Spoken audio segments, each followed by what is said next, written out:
Zambia, a beautiful country filled with beautiful people and falls enriched with minerals, but rumor has it, its government is corrupt. No surprise there with taxes that keep going up and houses without owners. Of course, something's definitely up. And it's not just the dollar.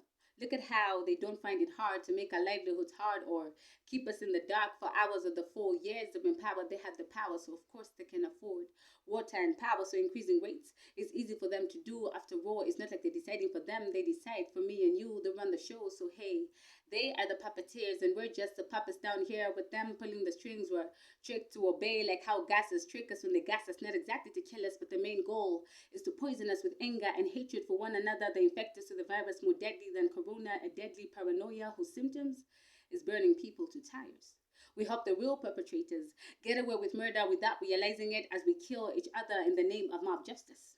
And what's worse is how our government apparently not only negotiates for powers with ritualists but also pleads for terrorists. Of course, these are acts of terror against the peace of our citizens, even our children, our fear going to school, and the best our leaders can do to address it is fall to their knees or call for national prayers and shed tears.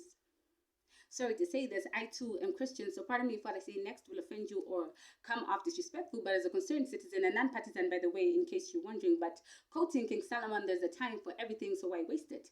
Appealing or praying when you can dismiss the Minister of Home Affairs for incompetence, how can you make 26 arrests and still not have a lead? At first, you were quiet, and when we started asking questions, you then announced you've caught the mastermind, and then boom, like mines exploding or power lines catching sparks, and like a cover up, you then fire your police spokesperson and then claim you've not. I don't know about you, but making me question Mark the ministry's leadership. But if I'm wrong, and the ministry could just use some help, then where is our defense force? Dancing at annual balls while the cops handshake deals at roadblocks, and when we file reports or ask them to make patrols, they ask us to pay them for them to do their job when their government already pays them for the taxes we pay them. Ironic, huh? And so, because of their corruption of office, rip off conditions of service with no one left to protect us, we then come up with neighborhood watch. And maybe, just maybe, if the police cared enough to do even just half their jobs, then maybe, just maybe, it wouldn't have to be done by mobs. Making who the real killers? The cops. And what's the government? Their boss. So am I saying it's the government behind all these acts? I didn't say that.